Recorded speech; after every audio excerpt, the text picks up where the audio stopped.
Le souffle de vie, la santé et la paix ne sont pas un mérite, il s'agit d'une pure grâce. Mesdames et messieurs, bonjour, les titres. Célébration de la fête de Noël, une équipe de la rédaction de Canal 3 a fait le tour de la ville de Cotonou pour constater l'ambiance qui y a régné hier soir. Les précisions dans ce journal, toujours parlant de la célébration de la nativité et de la journée de l'enfant béninois, l'ONG SICPRE Bénin, avec l'appui du réseau des structures de protection des enfants en situation difficile, a semé dans la vie de plusieurs centaines d'enfants. Les détails dans un instant. Et puis, amélioration des services de référencement et de contre-référencement dans le département du littoral. La commune de Cotonou reçoit 6 ambulances. Vous aurez les précisions dans ce 13h au Bénin. À nouveau, bonjour. Noël à Cotonou, le monde a célébré ce 25 décembre la fête de Noël, communément désignée par la fête des enfants à Cotonou, et surtout au niveau des lieux de distraction, l'affluence était au rendez-vous. Chacun a célébré cette journée selon sa convenance. Voici le constat fait par notre équipe sur le terrain.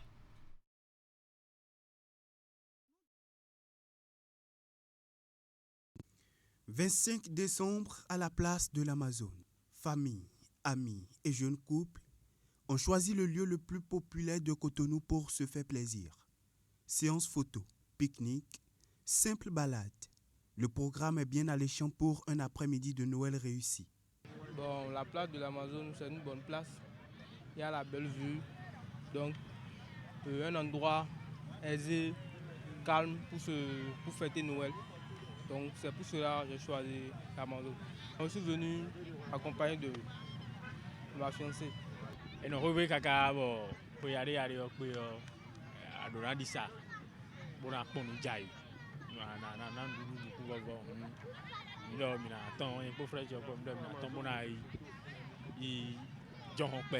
Je suis venu avec la famille pour me distraire et faire distraire les enfants.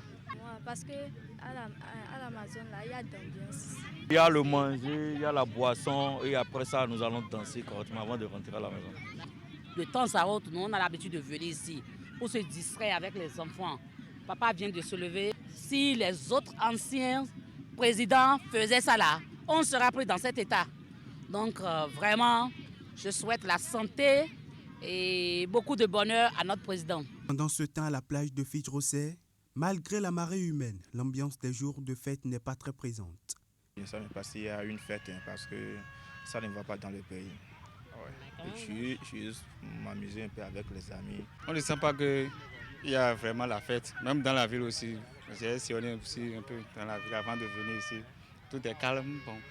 C'est là où j'ai décidé, je peux venir aussi pour avoir aussi, comme c'est jour de fête, on peut voir aussi, il y aura du calme ici. Bon. Mais il y a un peu de l'ambiance, les enfants s'amusent, il y a aller-retour et de va-et-vient. La population se plaint de la morosité économique en cette période de fin d'année. En dépit de cela, la fête de la nativité s'est faite ressentie dans la ville de Cotonou. Je vous souhaite tous joyeux Noël. Canal 3, je vous souhaite joyeux Noël à toutes et à tous. Le SICPRE Bénin, en collaboration avec le réseau des structures de protection des enfants en situation difficile, a donné la joie de Noël à plus de 300 enfants. C'est à travers la commémoration de la journée de l'enfant béninois qui a été couplée avec la Noël des enfants solidaires. Voici le reportage. Ils sont plus de 300 enfants du département de Lomé à avoir eu l'opportunité de connaître la joie de Noël à travers cette commémoration de la journée de l'enfant béninois, couplée avec Noël des enfants solidaires, Jebnes 2024.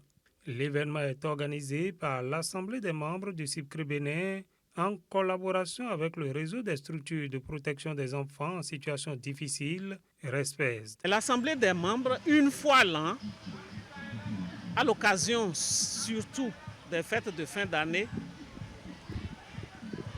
a estimé qu'il faut organiser une manifestation pour contenter nos enfants. Aussi bien les enfants des membres de l'AM que les enfants de la direction nationale et surtout des enfants de conditions sociales très peu reluisantes, disons des couches défavorisées. Disons, nous sommes à la 7e édition, juste pour offrir à nos enfants, surtout nos enfants, comme je l'ai dit, de conditions défavorisées, et de plus en plus les enfants handicapés, nous organisons ces fêtes pour les faire sortir, pour qu'ils vivent eux aussi l'engouement de Noël. Vous savez que Noël avec Papa Noël, tous les enfants adorent. Nous aspirons à une société béninoise, voire africaine, où tous les enfants sont épanouis, tous les enfants sont nourris, soignés et bien éduqués. Une société où la joie des uns est communiquée aux autres. Les événements du genre constituent déjà des pas vers l'atteinte de cet objectif. Je remercie le CIPCRE Bénin pour l'organisation et l'encourage à poursuivre sur cette lancée. Avec les cadeaux reçus des mains du Père Noël, les activités ludiques, la visite des institutions implantées à Porto Novo et du Jardin des plantes et de la nature, les enfants ont vraiment profité de cette journée qui leur était dédiée. Vos actions en faveur de l'éducation, de la protection et de l'épanouissement des enfants nous inspirent et renforcent notre confiance en un avenir meilleur. Merci pour ce que vous faites pour nous, que vos efforts continuent de porter des fruits pour le bien-être de tous les enfants de notre chère nation. Bien chères autorités, puissions-nous par nos contributions à désormais inscrire, s'il vous plaît, sur vos budgets, continuer à œuvrer ensemble pour offrir à nos enfants un environnement propice à leur épanouissement, à leur solidarité, car en investissant dans leur bonheur, nous investissons dans un avenir radieux pour notre nation. Cette Jebnesse 2024 a connu la participation de plusieurs autorités politico-administratives qui ont saisi l'occasion pour saluer l'engagement du CIPCRE Bénin au profit de la protection de l'enfance. Les enfants, quant à eux, sont repartis très satisfaits, la tête remplie de souvenirs. Les enfants du 8e arrondissement de Cotonou ont eux aussi goûté au bonheur de Noël en ce qui concerne les cadeaux. Après Agla, les pylônes, Émile Rondeladji a déposé ses sacs de jouets dans la cour de l'école primaire publique de Bédagba. Nous sommes dans le 8e arrondissement et plusieurs enfants ont reçu leurs cadeaux de fête. L'opération de distribution de plus de 20 000 jouets de tout genre aux enfants de Cotonou se poursuit donc. Voici à présent l'étape du 8e arrondissement avec Virgila Rodéon et Eder Ampévi. Dans l'ordre et la discipline, vous recevrez chacun votre jouet des mains de Papa Noël. Après les enfants du 13e arrondissement de Cotonou, c'est le tour de ceux du 8e arrondissement réunis dans la cour de l'école primaire publique de Bédagba de recevoir leurs cadeaux de fête.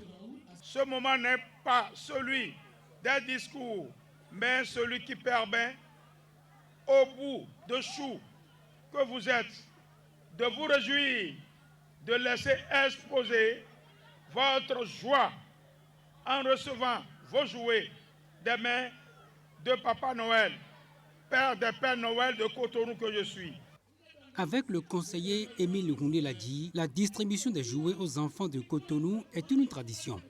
L'initiative intervient depuis quelques années pour accompagner le hautement social décrété par le chef de l'État à l'entame de son second mandat. Tous les arrondissements de Cotonou seront impactés par cette opération, soutenue par le Collège des élus municipaux du bloc républicain.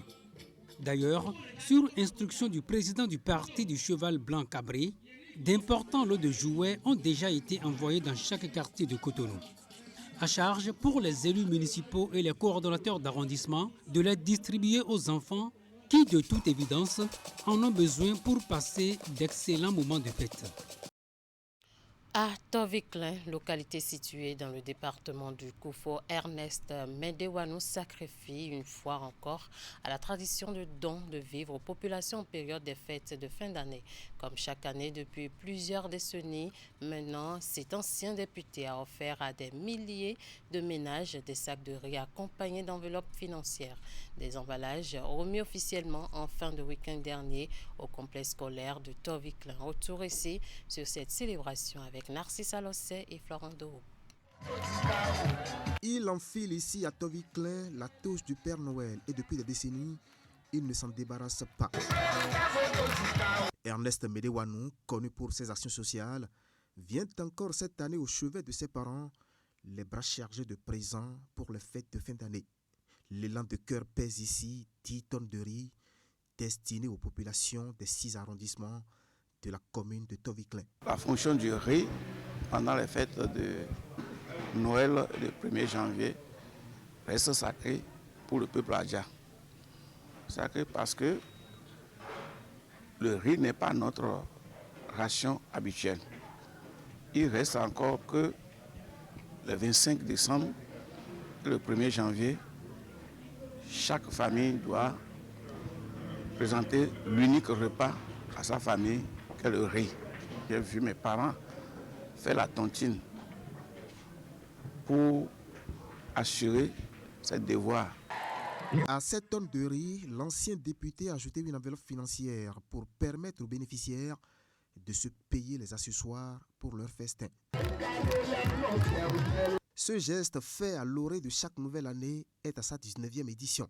Et cette année, l'opérateur économique a sollicité et obtenu l'accompagnement du sieur Aristide Eda qui a apporté 2 tonnes de riz et du sieur Bienvenu Kowe qui a offert une demi-tonne en plus de la dizaine de tonnes que Ernest Medewanou offre traditionnellement. Et ceci sous les yeux de quelques amis et de ses anciens collègues à l'Assemblée nationale. Vous savez, qui pense à sa population, pense à Dieu. Le latin dit « Vos populi, vos dei ». La voix du peuple, c'est la voix de Dieu. Que Dieu nous aide, nous autres, à lui emboîter le pas. Parce que ce qu'il fait est tellement si bon pour les populations que s'il y a 2, 3, 4, 5 qui accompagnent ça dans le département, je pense que ce serait très heureux pour nos populations. Parallèlement à cette action sociale, Serge Ernest Medewanou prend en charge depuis plusieurs années la formation des jeunes déscolarisés de la région et ceux qui poursuivent leurs études à l'université. La fonction de vacataire, professeur, faisait son plein dans ma région ici. Je les ai approchés et dit, mais pourquoi vous tous voulez être des vacataires, professeurs dans les CG? On dit, mais les parents estiment que quand on vous supporte jusqu'au baccalauréat, ça veut dire que vous avez tout. Une fois que vous avez la possibilité d'encaisser jusqu'à 100 000 de mois, qu'est-ce que vous voulez chercher en continuant? Conséquence, le surnommé éternel donateur ici a construit à Bomekalavi des locaux qui hébergent chaque année une trentaine d'étudiants venus de Toviclin à qui il apporte vivres et numéraires de la première année jusqu'à l'obtention de leur licence, ce qui solidifie ses liens avec ses parents de Toviclin. En marge donc de cette célébration de la fête de Noël, la communauté, en marge de cette célébration, l'enfance missionnaire, bien sûr, de la paroisse de l'Immaculée Conception a organisé mardi 24 décembre la Noël Partage 2024 pour les enfants de Toré dans le département de l'Atlantique.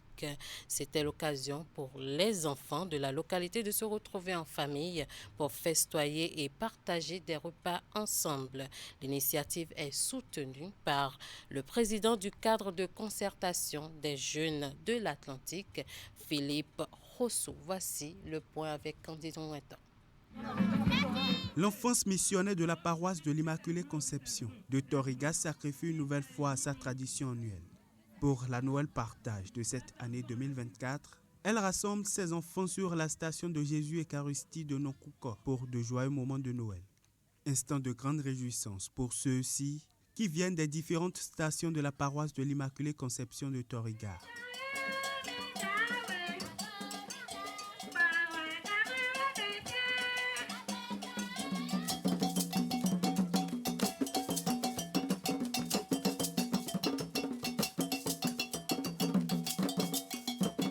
La Noël Partage est bien ancrée dans les habitudes de l'enfance missionnaire de la paroisse de l'Immaculée Conception de Torigar depuis plusieurs années.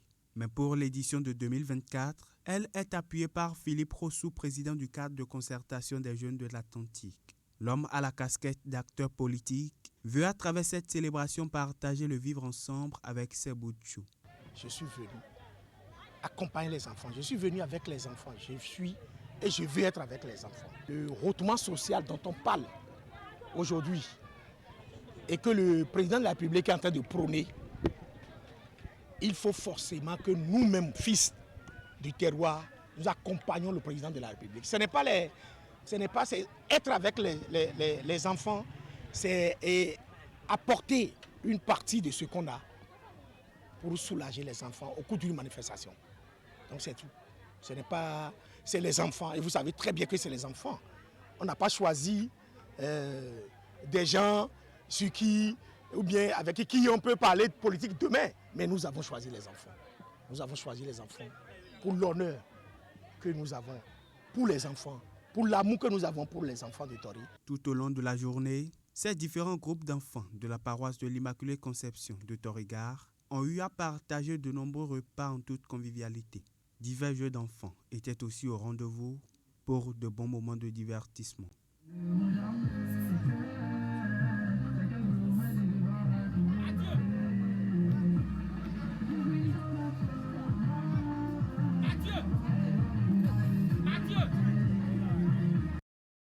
Dans la suite de cette édition, le comité d'organisation des élections à la Chambre de commerce et d'industrie du Bénin a procédé ce jeudi au lancement de la campagne pour l'élection des responsables consulaires. À cet effet, les opérateurs économiques sont appelés aux urnes du 25 décembre 2024 au 3 janvier 2025 pour choisir leurs représentants. Voici un extrait du message de Zalia Bakodogo Alassane, présidente du comité d'organisation. Elle est au micro de Florence Akintola et Jocelyn Barriga. Les candidats auront l'opportunité de présenter leurs idées à la communauté d'affaires béninoise. Cette campagne qui couvre la période du mercredi 25 décembre 2024 au vendredi 3 janvier 2025 permettra aux candidats de partager leurs projets et visions pour le développement de l'institution consulaire et de ses mandats. Pendant 10 jours, 53 candidats au niveau national et 43 au niveau régional, tous secteurs confondus, sont appelés à aller convaincre 941 électeurs sur les projets de développement. Je vous invite donc, chers électeurs, à suivre attentivement le programme proposé, à échanger avec les candidats et à vous préparer à participer activement au scrutin.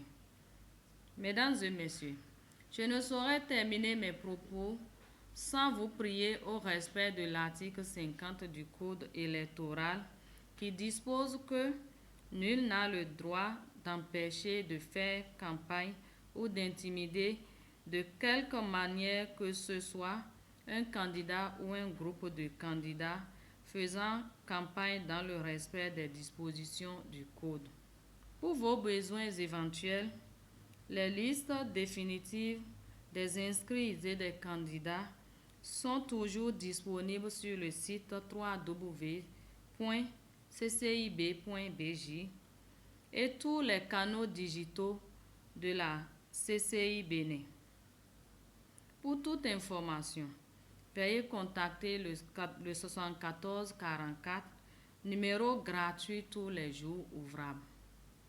Un message délivré jeudi dernier au siège de l'institution consulaire. Cotonou a accueilli cette semaine la sortie officielle de 2 promotions des écoles de formation de l'Institut pour la gouvernance démocratique et de l'Institut néerlandais pour la démocratie multipartite. Après 6 mois de formation politique, ces bénéficiaires sont aujourd'hui prêts pour affronter les réalités de la vie politique. Ces 2 promotions sont constituées chacune de 30 étudiants. Le point. L'heure est à la victoire pour ces hommes et femmes de l'IGD et de l'IMD, entendez, École de démocratie et École politique féminine multipartite. Après 6 mois de formation en éducation politique, ils sont aujourd'hui aguerris à faire face aux enjeux politiques. À la suite d'un processus rigoureux de sélection, les jeunes femmes et hommes de l'école de démocratie et de l'école politique féminine que vous voyez en face de vous ont pris part avec abnégation aux différentes activités sur la base d'un curriculum de formation qui alterne modules de connaissances de base, modules de leadership et coaching, café politique, activités transversales, parcours personnalisé de leadership et activités d'impact sur la communauté. Nous espérons donc que les compétences acquises portent des fruits pour un Bénin meilleur. Chers récipiendaires de la promotion 2024, l'ambassade des Pays-Bas, par ma voix, nous vous présente les chaleureuses félicitations pour votre parcours. Satisfaits de leur formation, ces futurs politiques se disent outillés pour se lancer. Sans fausse modestie, nos attentes ont été comblées et nous constituons désormais un réseau de femmes leaders engagées et déterminées à mettre en place les acquis de la formation. Ce parcours a été pour nous une expérience transformatrice. Nous avons été encadrés et accompagnés par des experts et professionnels qui ont su partager leur savoir et expérience.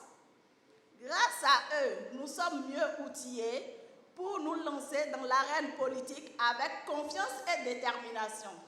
L'édition 2024 a regroupé 2 promotions constituées chacune d'une trentaine de jeunes militantes et militants provenant des partis politiques, toutes tendances confondues, et de la société civile. Je l'annonçais en titre, le préfet du littoral a procédé à la remise des clés de 6 ambulances flambant neuves au maire de Cotonou, un geste du président Patrice Talon et son gouvernement qui vient soulager les populations dans les cas d'urgence de santé. La cérémonie de remise de ce lot de matériel roulant s'est déroulée dans l'après-midi du mardi dernier dans la cour de la préfecture de Cotonou en présence de la directrice départementale de la santé de l'Atlantique littoral et de quelques chefs d'arrondissement de Cotonou. Le compte rendu est signé Ouliat Sanoussi. C'est au nom du gouvernement que le préfet du littoral remet officiellement au maire de Cotonou les clés de 6 nouvelles ambulances dont bénéficie le département. Du matériel roulant qui permettra de soulager les populations en détresse et surtout de les rapprocher des centres de santé. Je voudrais, au nom de la population de Cotonou, remercier le chef de l'État et son gouvernement pour cet effort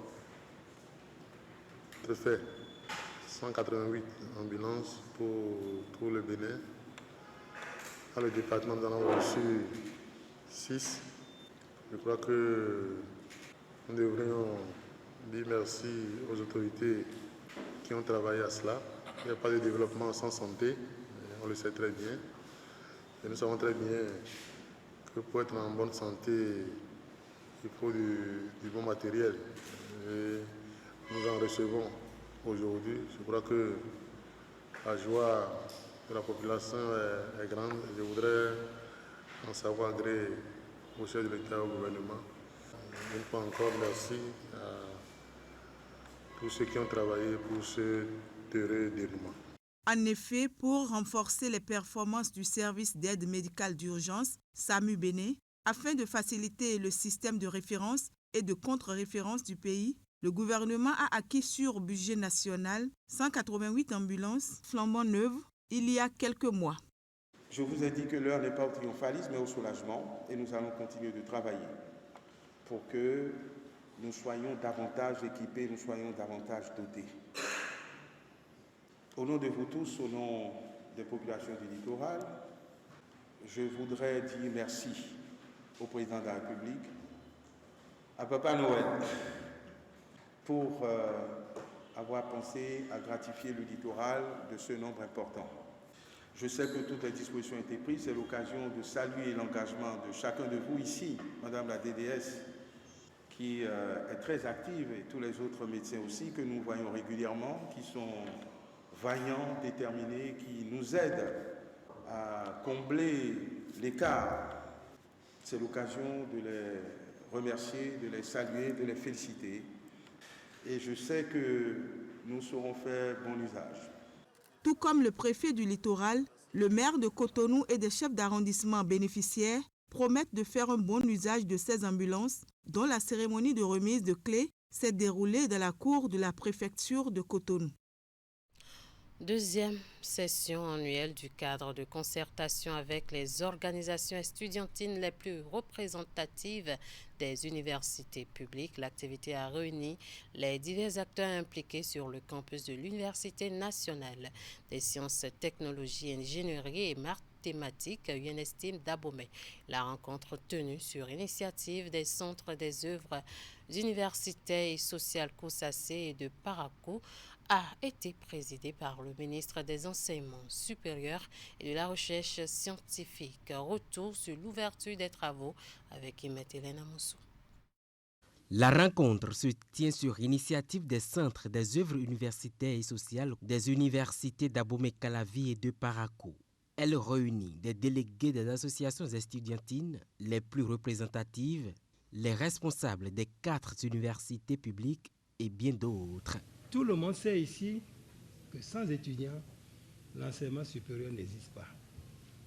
Oui, étudiants, d'accord, mais faut-il encore œuvrer pour la paix? Parce que ce que nous attendons de nos étudiants, c'est qu'ils aient un parcours sans problème. Les assises ont connu la présence du ministre des Enseignements supérieurs et de la Recherche scientifique. Ce rendez-vous constitue une occasion pour resserrer les liens, mais aussi recenser les préoccupations des étudiants pour ensuite, ensemble, trouver des solutions en vue d'améliorer leurs conditions de vie et d'études. Madame la ministre, nos amphithéâtres surchargés sont la preuve que les infrastructures pédagogiques actuelles à l'université de Parakou peinent à répondre à l'afflux croissant des étudiants. Ensuite, la réorganisation du système LMD n'est pas encore effective. L'harmonisation des programmes reste un pari qu'il faut gagner. Au sein de l'UNA, nous n'avons pas de résidences universitaires ni de restaurants. Ce qui fait que nous, étudiants, nous sommes obligés d'amener le repas depuis la maison. Avec pour objectif d'anticiper les difficultés et garantir une atmosphère sereine et constructive sur les campus, cette concertation devenue une habitude est instituée à la suite d'une restructuration et certaines réformes. Elle traduit surtout la volonté permanente des autorités à divers niveaux de mettre les jeunes étudiants au cœur des priorités. La réunion d'Abomey va servir de cadre pour faire le point des recommandations formulées lors des dernières assises. Dans le domaine du transport, les diligences sont en cours au niveau du gouvernement pour l'acquisition de plusieurs bus et ces bus vont permettre la couverture de toutes les universités de notre pays. Dans le domaine de la couverture sanitaire, le COSACE dispose actuellement de 11 infirmeries universitaires. Les autorités sont ici réunies pour répondre à vos préoccupations, pour qu'à la fin de cette session, nous puissions sortir tout joyeux d'avoir participé à améliorer très prochainement les prestations. Depuis l'instauration de ce cadre d'échange, bien de choses ont évolué, notamment des préoccupations ayant trait à l'hébergement, la couverture sanitaire des étudiants, le transport ainsi que la restauration. Une attention particulière est accordée aux étudiants en situation de handicap. Un compte rendu présenté par Teddy Goudalo. Les populations de Natitengo, Kobli et Bukumbe dans l'Atakora bénéficient désormais d'un nouveau programme. Il s'agit du programme Batem Foriba, cofinancé par l'ONG internationale Île de Paix et l'Union européenne et mis en œuvre par ERAD ONG. Ce programme, qui va durer 3 ans, 6 mois, a été lancé à Natitengo à la faveur d'une cérémonie présidée par le représentant du préfet de l'Atakora, Abdou Sabi Idrissou, pour les détails. La valorisation du sol de travail de la terre. La promotion d'une agriculture écologique. L'ONG internationale Île de Paix s'en préoccupe toujours. Pour atteindre son objectif, elle ne cesse d'entreprendre initiatives novatrices au profit des jeunes entreprises, organisations de producteurs, et transformateurs des communes de Nati Tengou, Kobli et Bukumbe. La dernière en date est celle du programme Batan Foriba, dont le présent atelier consacre son lancement officiel. Le programme Batan Foriba, financé par l'Union européenne, est mis en œuvre en collaboration entre Île-de-Paix et ERAD ONG. Ce projet qui nous réunit ce matin fait suite aux interventions précédentes et vient aborder en fait les besoins des acteurs à la base qui, pour des moyens financiers, n'avaient pas été suffisamment pris en compte. Ces besoins concernent l'expérimentation d'outillage et autres technologies respectueuses de l'environnement qui ont pour but de réduire considérablement la pénibilité du travail des jeunes et des femmes dans leurs activités de prédilection, à savoir le maraîchage, l'élevage, la transformation des produits locaux, l'entrepreneuriat, etc. Le programme Batan Foriba, une terre vivante, mon métier, mon avenir pour une société civile renforcée et professionnalisée, intervient dans un contexte cyclique d'insécurité alimentaire, de faible valorisation du travail de la terre et de sous-emploi des jeunes et des femmes. Ce programme permettra notamment aux jeunes et aux femmes de ces 3 communes bénéficiaires de trouver une résilience aussi pensée par rapport à la production agricole qui aujourd'hui occupe une place importante dans le programme d'action du gouvernement. Après une présentation détaillée du contenu de ce programme, les différents intervenants se sont à tour de rôle exprimés, qui pour poser quelques questions d'éclaircissement, qui pour saluer cette initiative. Les actions de l'île de Paix sont en droite ligne avec la vision du gouvernement.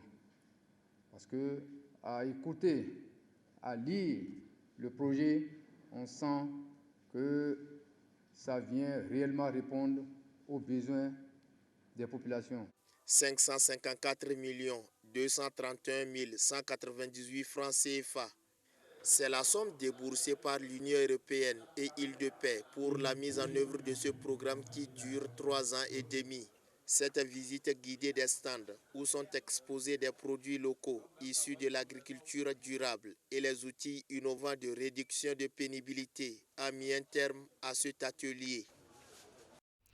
Après une année de travail, le personnel de terrain et celui administratif de l'ONG ERAD se sont retrouvés le week-end dernier à Nati Tengou, le temps d'un atelier bilan des activités menées au cours des 365 jours passés et des projections pour 2025. Ce fut l'occasion pour le personnel venu des 5 départements du Nord et des collines de se découvrir pour mieux se connaître en guise de reconnaissance au Seigneur qui l'a accompagné dans ses différentes missions. ERAD ONG, à travers son personnel, a demandé une messe d'action de grâce à la paroisse Saint-Martin de Nati Tengou, le tout couronné par un don de vivres et une enveloppe financière aux pensionnaires de l'orphelinat Les Saints Innocents de Nati Tengou.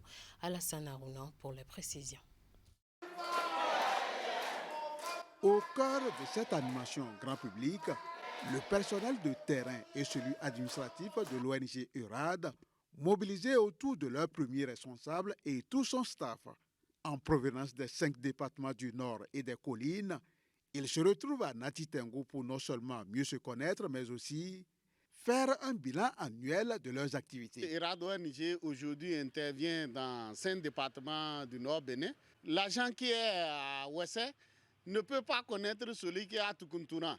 Si nous n'avons pas de cadre pour échanger, on peut être dans la même structure, ne pas se connaître, ce qui n'est pas une bonne chose. Et au-delà de ça, chaque année, il faut aussi voir nos politiques, nos tests qui régissent l'ONG.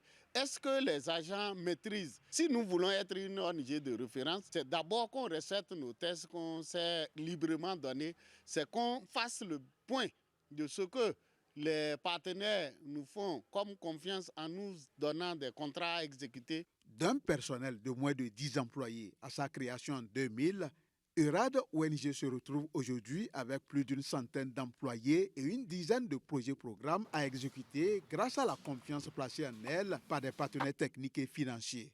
C'est donc pour témoigner sa gratitude au Seigneur pour tous ses bienfaits que le personnel a demandé une messe d'action de grâce à l'église Saint-Martin de Natitengo. Qu'il te cherche de tout cœur. Bien avant cette célébration eucharistique, l'administration de EURAD ONG, fidèle à sa vocation de partage et de générosité, s'est rendue à l'orphelinat Les Saints Innocents de Natitengo, les bras chargés de vivres, de non-vivres, plus une enveloppe financière, histoire de permettre à ces jeunes pensionnaires de passer de beaux moments de fête de fin d'année. Nous ne pouvons pas être heureux seuls. C'est pour ça que le personnel a mis la main dans la poche et pour qu'on puisse participer à rendre ces enfants heureux, à soulager la peine de l'encadrement parce que, comme vous l'avez vu, un effectif de 50 personnes, si on ne leur vient pas en aide, ça va être difficile qu'avec leurs ressources limitées, qu'ils puissent les prendre en charge.